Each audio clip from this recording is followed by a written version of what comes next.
Assalamu alaikum. Peace be unto you and to Sajdah's Morning Coffee Talk, where we talk about life and business. We're going to be right back in a couple of minutes. I want you to take a friend and tell a friend with me. This internet is a little wonky over here. We'll see y'all in a few minutes, okay?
O Allah, guide me among those whom Thou hast guided aright, and preserve me among those whom Thou hast preserved, and befriend me among those whom Thou hast befriended. Bless me in whatsoever Thou dost grant me, and deliver me from the evil of what Thou hast judged. Surely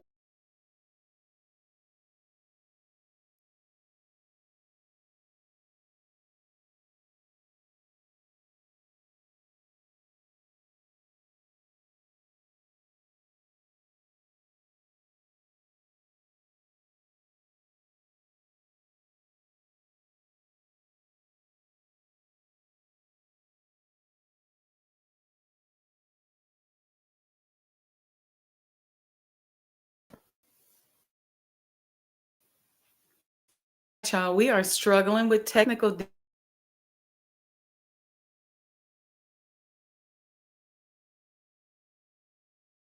difficulties today. But every computer I get on is delaying. Up in here that I don't know if we're going to be able to get out today. We will see. You know what we can do? Get 2 minutes. I am going to. This is what we're going to do. We're going to log in on the iPad and use some cellular. That's it. So give me 2 minutes. Oh, it looks like we're going good now. Y'all let me know in the comments if we're going good. We missed our. We could do that ourselves. Uh-oh.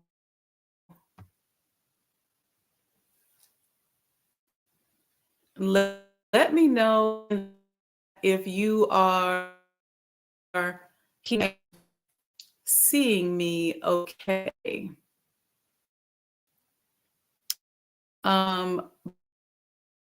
Buffering. Okay. All right. Buffering because it's not the maybe I got too much stuff on it. It's buffering. Let me know. Bad connection buffering. Okay. So we're gonna switch devices. They go anywhere. I'll be right back.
All right, y'all. We are back. We just switched to a new device because that other device was not feeling us this morning.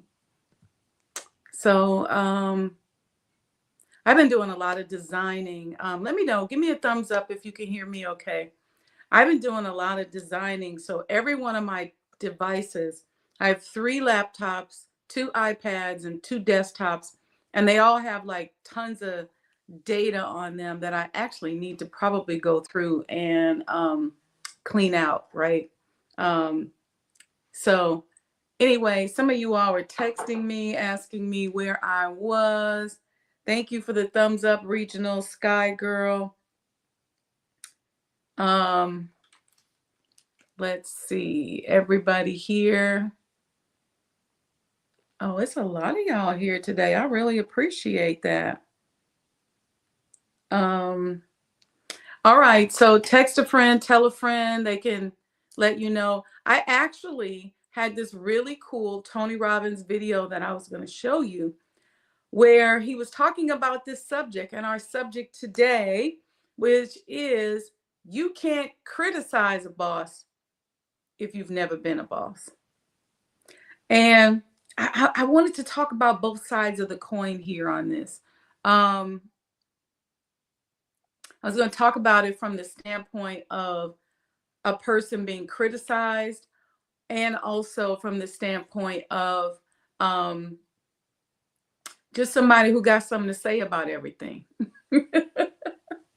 But I was watching an interview where Jimmy Jam, some of y'all probably don't even know who Jimmy Jam is. Jimmy Jam is the half of the production team Flight Time. As Jimmy Jam and Terry Lewis, and they actually were members of the Time, but also producers and produced for Prince and a bunch of people. And they are famously known for producing and elevating Janet Jackson's career. And so Jimmy Jam was actually on an interview, and he was just talking about their trajectory as bosses in the industry, right? And he quoted Terry Lewis on something that I actually thought was super powerful. And it was where he said, she said, oh, those are peacock pillows. Where he said, you can't criticize a boss until you've been a boss. And I was like, let me make sure, because I wrote down his exact quote. Let's see. I think I got it here. Here we go. You can't criticize a boss until you've been a boss. And this is part of one of our steps towards working on unity, right? And just not being so critical all the time over every single thing. Always critical. And what happens to a lot of people who value your opinion, they get stuck because they want to please you, but they're afraid or they can't, right? Sometimes people give their opinion because they're afraid, and they're afraid for you. Like they see you as a risk taker and you're stepping out there, you're doing a lot, and it's hard for them. They're afraid. So they give opinions in an effort to sway you into being safer, right? And so they try to project their fears onto you because it's really them that's scared, right?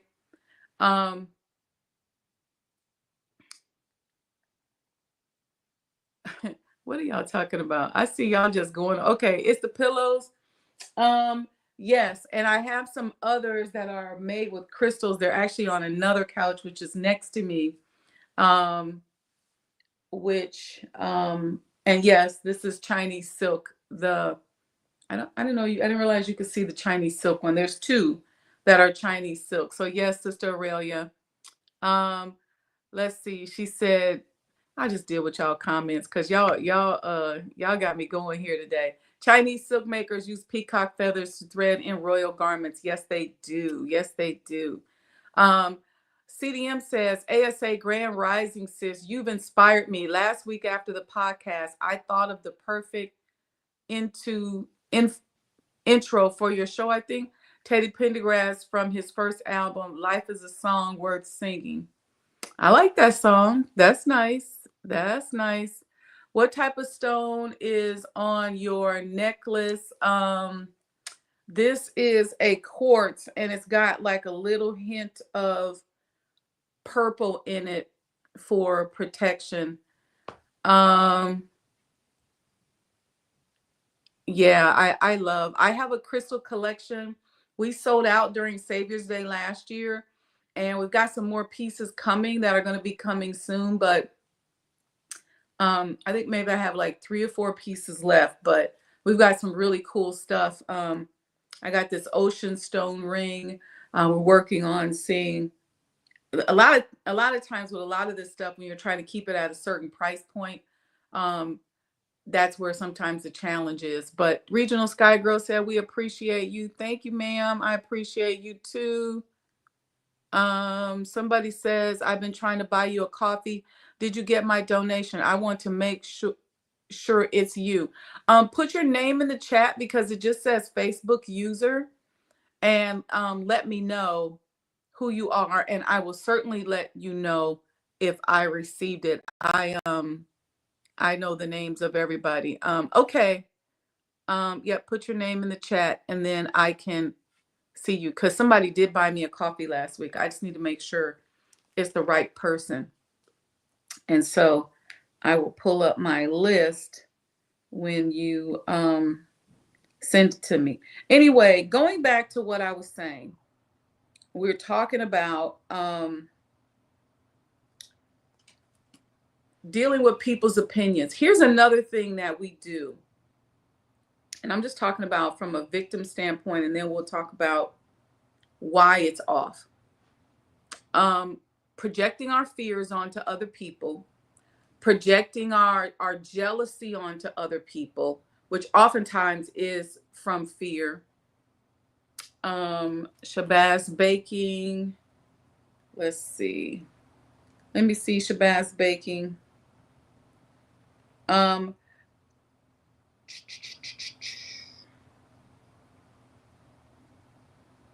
Did you send it to $ Sajdah Enterprises, like what's going across the screen here?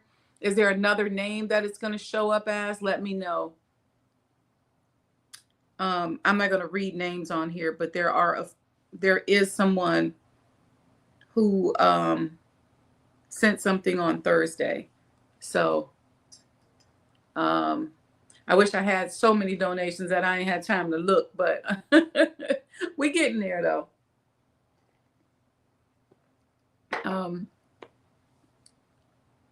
Okay. So anyway, here's the other thing that happens. People projecting their fears onto us, attempt to manipulate. Usually, sometimes it comes in the form of jealousy. Sometimes it comes in the form of just, over empathizing, like, oh, I'm so concerned, I'm so worried. Sometimes it comes in the form of that. But here's the deal. Those of us that like to have something to say about everything,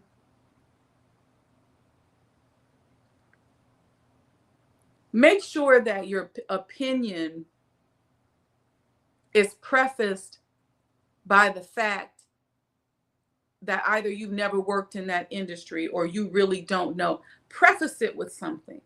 Because we live in this world now where everybody got something to say, everybody's critical about everything, but we have a limited amount of knowledge.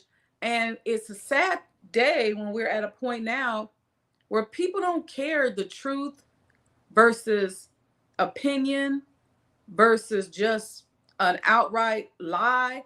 They don't care. It's just about who says it. And that's how social media has trained us, right? So if you like 50 Cent, for example, and 50 says something, then you might believe it. But if let's say you don't like me or you don't value me, and I say something, I could be talking about the 100% truth. I could be right and exact. I could be hitting it out the ballpark, and you may ignore what I'm saying because you don't care for me, or I don't have the influence or clout. But maybe it's 50, maybe it's Cardi B, maybe it's Beyonce. I'm just throwing names out there. Maybe it's Rihanna. We go by the messenger instead of what is being said. Because what we don't realize is that that messenger that we love so much could very well have been fed a bill of goods by somebody that's handling them. So they may come out to the public because they're being handled, either obviously because somebody hired them to do PR and messaging, or it could be kind of undercover because they got a mercenary in their group that's feeding them information.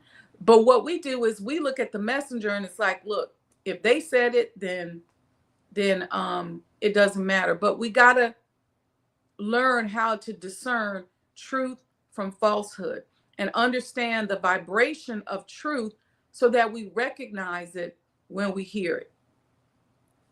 When it's somebody you care about, somebody you love, somebody you know very well, you know the rhythm of their conversation and the vernacular that they use. So if somebody comes to you and tells you something that's not true about them that they allegedly said, you know it to be true. Why? Because you know the vibration of that person. And what's trendy right now is everybody is just going, I don't care. I could care less. I don't care. I don't care what nobody got to say. Well, if you don't care about nothing and you don't care about anything, you just don't care. You just don't care. You just don't care. That's a sad life. You got to have something that you love, something that you're passionate about, something that makes you get up in the morning, even if you're tired, even if you're sad. It might be your family. It might be your children. It might be a certain mission. I don't know what it is, but it may be something, but you need that something. Everybody cares. And, and following this video I was going to show you from Tony Robbins, he made a valid point. And I say this all the time. I just don't care to the point where I'm going to allow it to alter me. I care. Opinions matter. What people say, of course it matters. I just don't always care to the point where I will allow it to alter me or change me. If it's something that I go, okay, yeah, I can improve. That's a good tweak. Let me work on that. That's one thing. But I don't put myself in a position where I'm chasing the opinions of others just because somebody said something. Next thing you know, you'll have a whole life tailored around the desires of somebody else, whoever's pulling your strings. Could be a parent, it could be a sibling, could be a friend, could be an influencer, could be a celebrity. I mean, think about it. I remember when I was in high school and going into college, I would look at Whitney Houston to see what her hairstyle was. And then I remember when she did the video for the song, Whatever You Want From Me. Remember that? I'm giving you ecstasy. I'm your baby tonight. That one.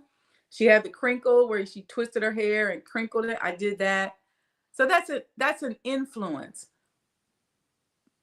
And that's one thing that I could say I took from that person. But you don't go and pattern your whole life after somebody.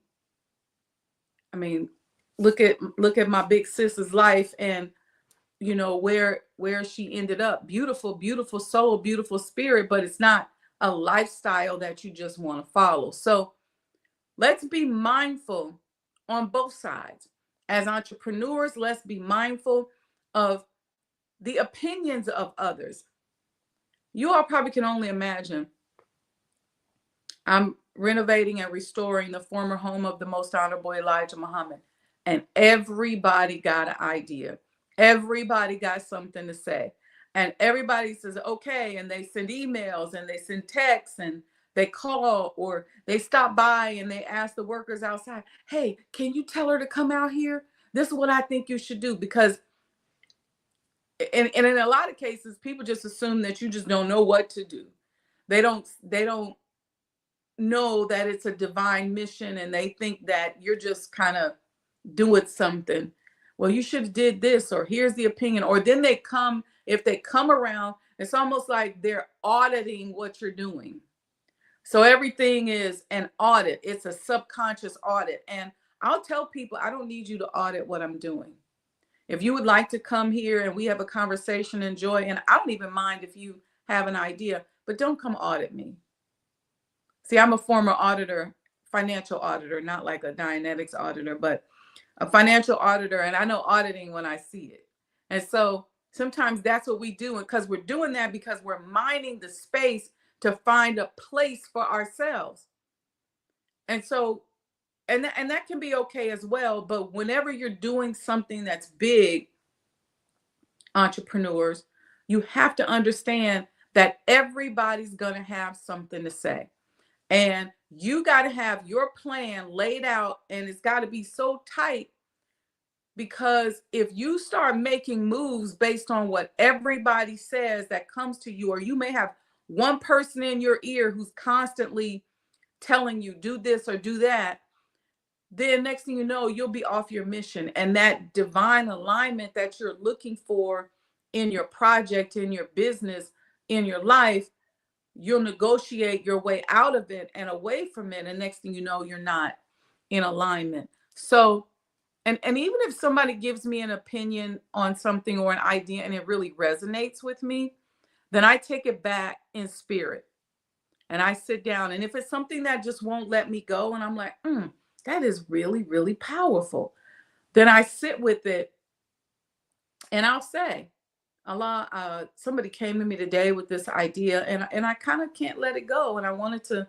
see what you thought. Give me a sign, give me a demonstration, or I'm letting you know that I'm working on developing this. Whatever I got to say in that moment, I do that because that helps me to tease out ideas that are great, but maybe are not at the right time, or ideas that are great that maybe just aren't for me and just don't align with the, with the project, that kind of thing. But I make sure that I incorporate that spiritually. There are some people who are just negative, and they'll come around and I'll see them, and maybe somebody I've known for a long time, and say, hey, come on, let me show you the statue or whatever. And they're constantly being negative. And I don't live my life like that. I don't live my life in a constant space of negativity. I live my life in the space of looking for the joy, the fun, the laughter, the excitement, something high vibrational. Who can I support? Who can I help? And I figure out what my limits are and what my boundaries are, and that's how I roll. But sitting up, talking about other people's business, talking about other people, worrying about what other people are doing, I don't do it. I don't even do it on the internet. I don't go, if I'm scrolling on the internet, the algorithm knows me now. So I don't get a lot of gossipy stuff, a lot of what somebody else doing. I don't go visit other people's pages and say, let me see what the hell they got going on, unless it's a friend of mine. And I'm like, hey, that's right. She got this award, or he won the election, and I'll, go out there so I can make a statement. But I'm just careful about that. But that's another way that people attempt to influence you. Again, you can't criticize a boss until you've been a boss. Here's another thing that means. You all know my, what do you want to call it? Like my modus operandi for the show is I don't talk about anything that I don't have any experience with. If I don't have a life experience, and from the business stuff, if I don't have 2 or 3 business experiences or examples that I can reference before I talk about a topic, then I don't even talk about it. I don't talk about theory. Everything is based on some actual fact in my life, because I don't want to be an op-ed podcast or an opinion podcast, although obviously my opinion is included, but it's based on events and actual facts and things that have happened or occurred in my life. So even when I teach business, there are certain aspects of business that I don't teach and you don't hear me talk about, or even in a coaching session. If you ask me um, about some of the, let me give you an example. A lot of people think that if you have a background in accounting like I do, that you know everything about tax law. And when I was in public accounting, I was not in the tax division. I was in auditing, and then I was in consulting. And so the depth and breadth of my information is in putting together systems, building businesses. I know a lot about a lot of industries because I've been in a lot of industries from a consulting standpoint. You know, as a consultant, you know, over the course of a year, you can be in and out of 10, 12 companies, while a lot of people are just dealing with one. You know, I don't do a lot of conversations about stocks and investing. And I know a lot about it because my degree is in finance and accounting, and I spent a lot of time on that team in the financial world working about that. But I don't have a big portfolio of knowledge like a financial advisor, for example, in that area. So I don't touch on it. But when you start talking about manufacturing, you start putting the systems together, product development, business development, real estate, marketing, staffing strategies, communication strategies, any of that advisory services, boss kind of stuff on that level, then I'll have a conversation with you about it. But my modus operandi is, if I don't know it and I haven't been in that industry, I won't have a conversation with it about it. But if you ask me and you want to know my opinion, then I will preface it with saying, in my opinion, or, you know, based on such and such and such and such, this is what I think. So that's how I will preface my statement, so that you know where I'm coming from. And I'll even try, even if I'm in an individual consulting relationship with you or coaching, or even if you bring me on as an advisor, I sit on boards, help people with development. I've done startup boards. Then I will reference those kind of things so that you can understand where I'm coming from. So when you're dealing with people, be sure that you can understand if it's just their opinion, where they're coming from. Sometimes I've had clients call me and ask me questions, and I say, you know what, I don't have any facts about this, but this is what my gut is saying. And I let you know, this is my gut. This is what I'm feeling. And then that way, when they walk away with the information, they know where it came from. They know the gist of it. If you start asking me stuff about healthcare and wellness and building clinics and surgery centers and radiology centers and how to construct a hospital, how to own and develop a hospital, then my knowledge is deep in that. And I got lots of references, spas, wellness. That's a deep knowledge. There's other clients that I've had in other industries, so I'll speak on that. But there's always helping you to understand where it's coming from. Let me say this too, because oftentimes many of us now, I gotta sneeze, many of us are now pitching. We're pitching our businesses to investors, to banks, but a lot of people are pitching right now. This happens at the end of the year, where we're pitching for business that we hope to get in the subsequent year. And so when you're in that position, you're opening yourself for a lot of conversation, a lot of criticism, You kind of got to lay yourself out there on the line and wait for people to give you an opinion about your presentation, about your business, about your strategy, whatever. And I'm going to say this to those of you who are being pitched to, because this is something I can't stand. And I've been on both sides of the table, but I've also been on that side of the table where people are coming to pitch to me and a group or as an individual. And when I'm responding, I'm making sure, and there's some of you all who are my clients here in the chat, and you could bear me witness or have been my clients in the past where I've consulted you on something. I always try to give feedback that is helpful, that you can use so that when you walk away from that conversation, you've elevated your concept or elevated your business. Don't tear people down when they come before you to pitch. Stop watching these shows. Stop watching, even Simon from American Idol. Don't be that mean no more when he's on America's Got Talent. You don't have to be that way. Thank you for bearing witness to that. You don't have to be that way. You don't have to always be so critical.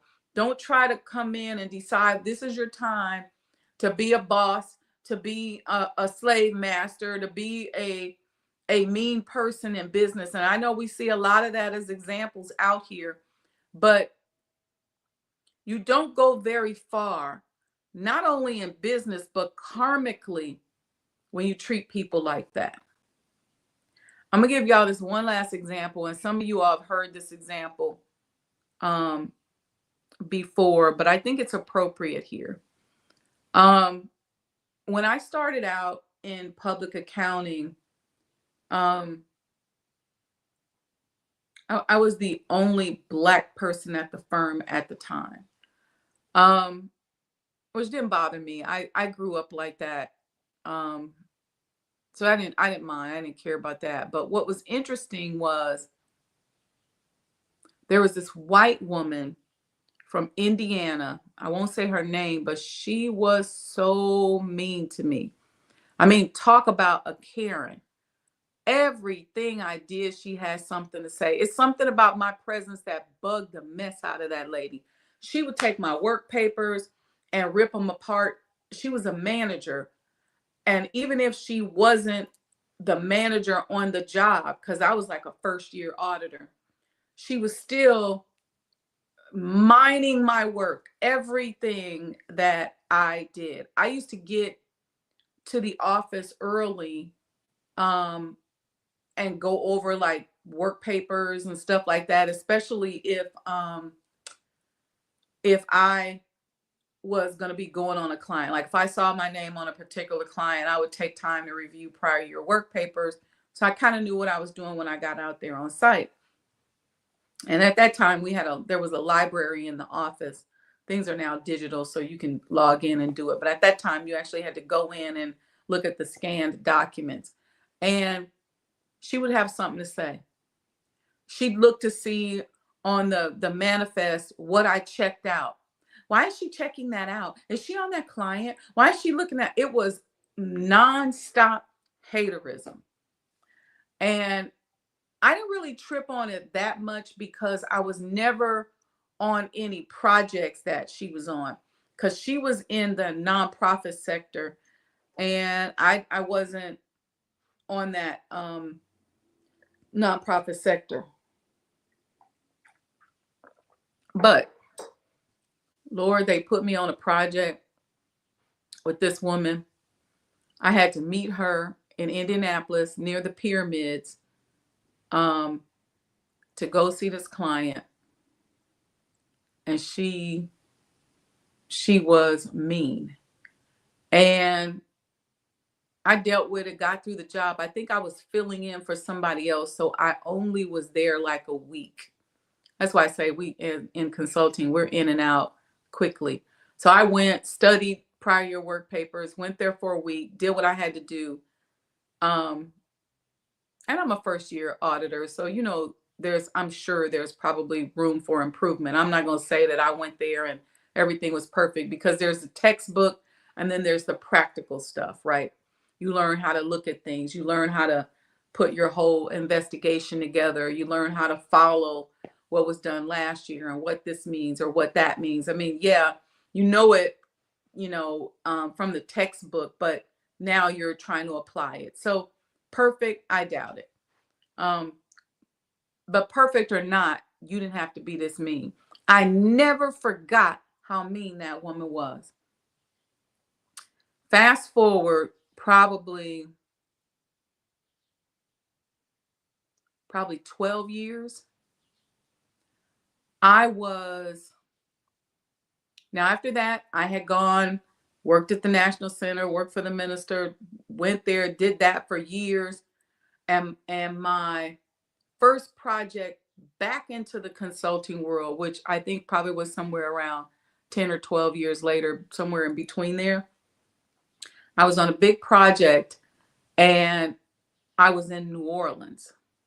And mind you, this stuff with this woman happened in Indianapolis.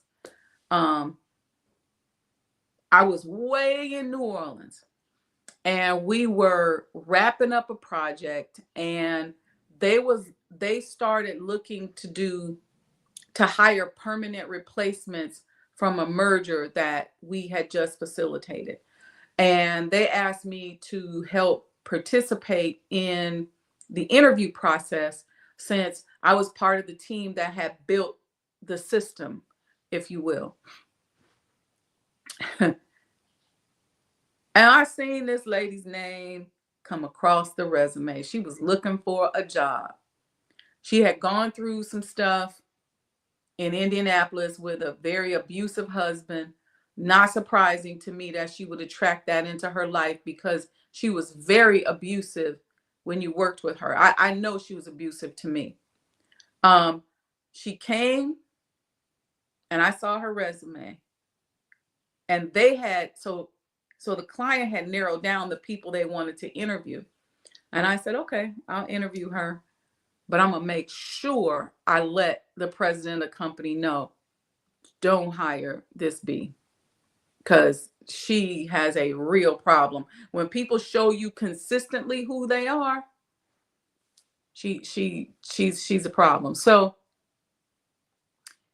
what I didn't know was that one of the VPs who I had gotten really cool with said to her, oh, wait, you were at PwC in Indianapolis, or you were, I can't, somehow he remembered some synergies between us, or maybe it could have just been the Indianapolis thing or something like that. And he said, one of the consultants that we have, she spent a year in Indianapolis before she started working out of a Chicago consulting firm.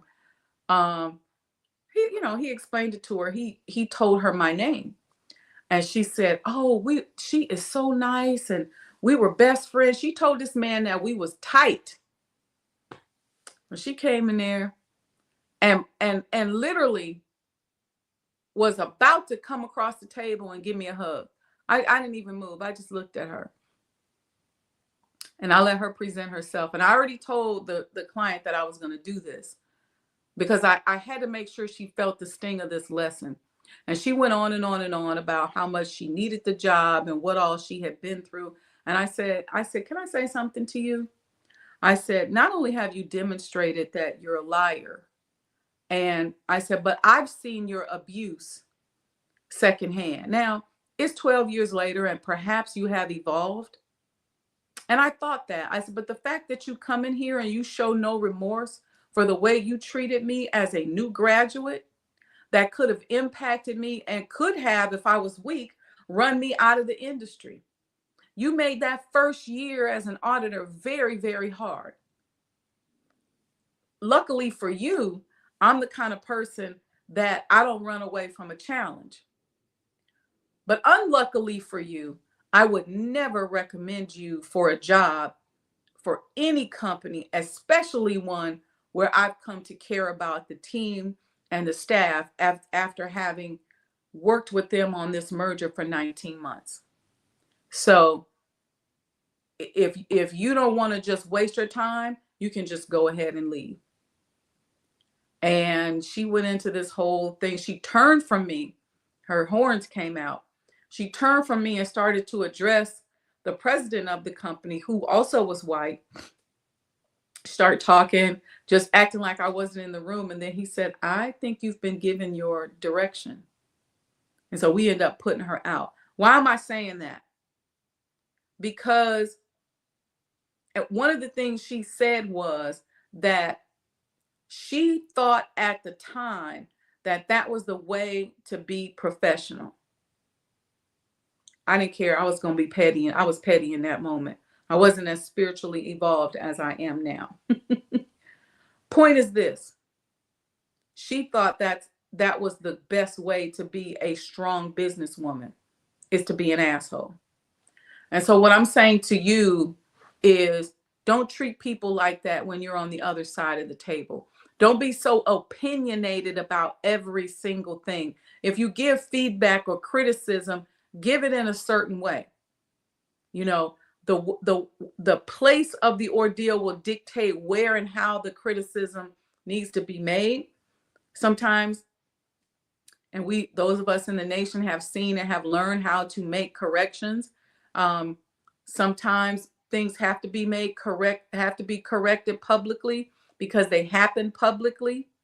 And if you take it in a vacuum, then people think that behavior is okay. Sometimes you can pull somebody to the side and say, hey, can I go over something with you? But be mindful in your businesses how you interact with people and how you evaluate them and how you give them news. Most of my friends will tell you that if they receive bad news, they don't mind getting it from me. And it's because when I'm coming to tell you something that's not so pleasant, I'm already thinking about another solution, another option. How can I add value? But when you ain't never been a boss, you don't understand that. So you just talking, you yakking, and you're hurting people's feelings. You're killing people's dreams. And the other side of it is, of course, they shouldn't be so weak. And of course, they shouldn't let that happen. But it does happen. It does happen. So I want us to be mindful of our opinion. If somebody asks you, so what you think? Be mindful. Be careful. Don't just dog somebody. You don't know what influence you have over somebody. Somebody may say to you, and I get this all the time, where somebody say, hey, so Sajdah, can you look at this? And this is a pitch video that one of my clients has, or it's a process we're working on. Somebody wrote up. And I try to be very, very careful, because what I don't want to do is come on the scene and blow up your project. But if somebody's taking advantage of you, then I'm going to let you know. If it's a situation where maybe the person you hired is incompetent, then I'll help you figure out a strategy so that you can get around that incompetence and then later let that person go. We're not going to blow up the spot right away. There's all kinds of things that we can do, but the idea is to be productive. So if you've never been a boss in that situation, I'm not saying you can't say nothing. And I'm not even telling you to shut up. I'm just telling you to make sure that your words are expressed in a way that people understand where you're coming from.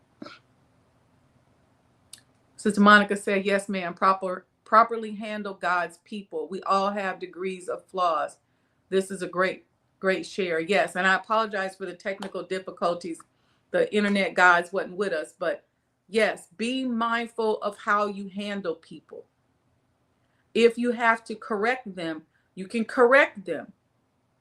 Just think about how the minister, he'll spank us, but then he's correcting and soothing and guiding us and showing us at the same time. Sometimes that correction is in public. Sometimes that correction is in private. Sometimes you know the correction is coming and sometimes you don't. But either way, it's all encased in love to help get you to that next lesson, that next level. But that lady, who was abusive to me because I would. So here's the other thing. A lot of us, when we see young professionals and we see them trying and we feel like they don't know what they need to know, of course they don't. They don't have the educational back. They ain't like us 70s and 80s babies that didn't have to wear a helmet on the bike. We didn't wear no seat belts. We rode in the back of the truck with no safety gear. We fell down and didn't go to the hospital. If something was wrong with us, my grandmother would say, just get somewhere and sit down. We ain't raising our children like that. So of course, when we came into the corporate world or we came into a situation, I tell people all the time, it was a different day when, working for the minister or even working in corporate back when times were different, because there was a lot of on-the-job training and a lot of trial by fire, and you had to figure it out. So of course they don't know what we know. Of course they're not like us. Of course things have changed. Even in medicine, I remember my former business partner and I having this conversation. He said, look, we used to be, in the ER or working our residencies and our internships, and there was no break. We didn't get to, take off a few days. We was working back to back to back. Even if we was sick, we had to, otherwise they wasn't gonna pass us. Of course, but that doesn't mean that you have to abuse people. And, this lady's excuse was she felt like, that's what she claimed. She felt like a lot of the young, graduates were coming into the firm and didn't know anything. Of course, we didn't know anything. We knew, we just graduated. And I'm saying to you all, have that patience with our youth when they're coming to work with you. And it's hard. And that right there, I'm talking to myself as well, because a lot of things that we learn to do, they just don't teach anymore. A lot of critical thinking, a lot of putting together reports based on observations, how to construct a document with an intro and a thesis, and how to construct a paragraph, the anatomy of a paragraph, the anatomy of reporting, your intro, your thesis, your conclusion, outlining something. Sometimes they don't know how to do that and have to be taught. And even if you have to say, you know what, I can't financially stomach what I need to teach you to get you up to speed, does not mean that you abuse them. So let's think about properly handling God's people. That's before we open our mouth and put our mouth on them. But especially if you criticizing a boss and you ain't never been a boss. It's like, you know how in our community, everybody knows everything about real estate. And a lot of times the people doing all the talking don't even got no real estate.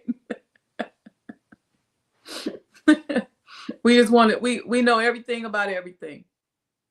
Anyway, y'all, I hope y'all got something out of this conversation today. It wasn't as structured as I wanted it to be or as I planned because of the technical difficulties, but nonetheless, we get it in, we motivate ourselves. The goal is for us to become better and better each and every day. Every day, in every way, we should be saying, I get stronger, I get smarter, I get better, I learn, I get paid something every single day. Because there's some lesson, there's something that comes to me. And there's great rewards out of loving people and properly handling people. See, part of our problem is that we don't have no stopping sense. So we don't know how to love in a healthy way. We don't know how to support in a healthy way. Love and support in a healthy way doesn't always mean that you go overboard. You have to judge the situation to determine how much support and help you can give. But I think it's important that we begin to understand how our next phase of development as a people is going to go when we unite, when we love each other, when we support each other. And so our theme for today as conscious entrepreneurs is let's go out here today and support somebody. A lot of y'all looking for somebody to do something for you. You want some help in your business. You want some money. You want somebody to come and give you an idea. You want somebody to save you. Well, why don't you try saving somebody else? Vibrate with that energy and watch it come back to you. Watch it come back to you. I'll give you one other example. I'm always helping people build their businesses, find funding. If people call me and say, hey, I want to book a session with you because I'm going through such and such. I'm trying to find funding for a business. I'm always doing that. And yesterday, a friend of mine called me and she said, I'm going to push for you to get awarded a particular thing. And I was honored by that because for me, I vibrate at that level. It doesn't always return to me, but it doesn't matter to me because I want to be that person and in that space. So Brother Lamont said, we still got a jewel from this show, sister. Thank you. You're welcome. Thank you. Thank you. I appreciate you. Each and every one of you. See some of your comments. A beautiful lesson. This is good teaching. Brother Lamont said, definitely built from, the 80s. We crazy. Y'all know we crazy. My brother suggested that lighting up the base of the statue with different colors would draw more attention. Peace.